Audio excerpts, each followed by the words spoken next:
បាទសូមអនុញ្ញាតគ្រប់ជំរាបសួរពុកម៉ែបងប្អូនទាំងអស់ដែលកំពុងតាមដានទស្សនាវីដេអូនេះហើយព្រឹកនេះដែរគឺខ្ញុំឆ្លៀតពេលបន្តិចដើម្បីថតពីសកម្មភាពខ្លះៗនៅពេលព្រឹកនៅអាងចំខ្យងបឺរបស់ខ្ញុំបាទជារៀងរាល់ព្រឹកគឺខ្ញុំតែងតែប្រមូលពងខ្យងដែលខ្យងបាន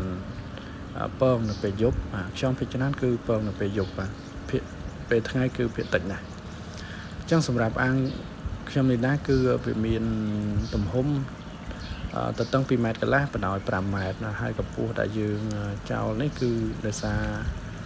នេះយើងចោលរៀងទាបបាទតែ3ទឹកតែកន្លះម៉ែត្រទេពីផ្ទៃដីមកអញ្ចឹងបើសិនជាបងប្អូនធ្វើបងប្អូនអាចទុក7ទឹកទៅ1ម៉ែត្រទេតែបងប្អូនណាព្រោះអីខ្យងការពារនៅពេលខែភ្លៀងគឺខ្យងវាអាចទឹកពីច្រើនខ្យងវាអាចឡើងចឹងសម្រាប់នេះដែរអាងនេះដែរបាទដំបូងគឺខ្ញុំដាំចុះអាសូឡាប៉ុន្តែដោយសារការខ្យងវាកើតច្រើនពេកខ្ញុំក៏ដូរយកមកដាក់ចំខ្យងវិញហើយសម្រាប់អាងនេះដែរគឺអាងយើងទុកបាទមេស្ទៀវហ្នឹងហើយអាយុចាប់ពី1ខែទៅ2ខែគឺប្រមូលអាងនឹងលាយគ្នាចឹងវាមានតូចមានធំបាទហើយនេះដែររាល់ពេលល្ងាចគឺយើងតែងតែដាក់ចំណីច្រើនមានចុះអាសូឡាមានស្លឹកបាសមានបន្លែផ្សេងហ្នឹងណាបងប្អូនអញ្ចឹងព្រឹកឡើងគឺវាស៊ីអស់ហើយនេះគឺជាកន្លែងភ្ញាស់កូនបាទអញ្ចឹងជារៀងរាល់ព្រឹកគឺខ្ញុំតែងតែប្រមូលបាទដាក់បេះពងខ្យងហ្នឹងយកមករៀបនៅទីនេះហើយនេះគឺជាលូស៊ីម៉ង់ដែលមានមុខកាត់1ម៉ែត្របាទហើយលូនេះដែរគឺយើងទុកបាទសម្រាប់លក់ជូនភ្ញៀវបាទអញ្ចឹងសម្រាប់បងប្អូនដែលត្រូវការពូជខ្យងបឺល្អៗដែលយកទៅចិញ្ចឹម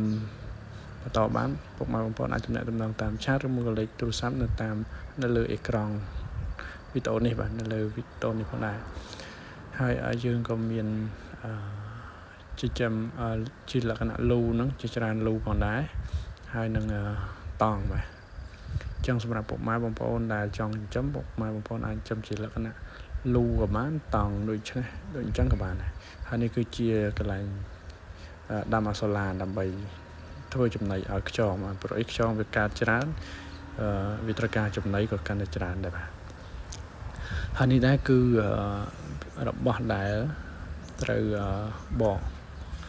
ងខ្យងបាទបេះបងខ្យងគឺយើងធ្វើបែបហ្នឹងយើងកាត់កំប៉ុងប៊ីយ៉ាឬមកកំប៉ុងភេទជ្ជៈដែលធ្វើពីលុយមីញ៉ូមហ្នឹងណាស្ដើងចឹងមកកាត់ហើយខាត់មាត់យកស្អាតចឹងបងប្អូនអាចធ្វើតាមវីដេអូនេះបានណាអញ្ចឹងគឺវាងាយស្រួលដោយសារតែកន្លែងខ្ញុំវាសម្បូរសម្បោចតែពេលចឹងទៅគឺខ្ញុំអាចទុកបាន1ថ្ងៃ2ថ្ងៃទេតែបើកន្លែងបងប្អូនដែលអត់មានសម្បោចពុកម៉ែបងប្អូនអាចទុកបាន3 4ថ្ងៃចាំបេះក៏បានដែរគឺវារឹងហើយវាមិនងាយបែកពងផងហើយនេះដែរដោយសារវាតំពងយប់មិញហើយយើងបេះព្រឹកឡើងអញ្ចឹងពងខ្លះវាមានលក្ខណៈទុនអញ្ចឹងណាបងប្អូនទុនដូចម្សៅអញ្ចឹងពេលខ្លះក៏ជឿត្រូវថ្នមដៃខ្លាំងមែនតើហើយនៅតែខូចទៀតបងប្អូនណាប៉ុន្តែបើយើងទុកបានយូរ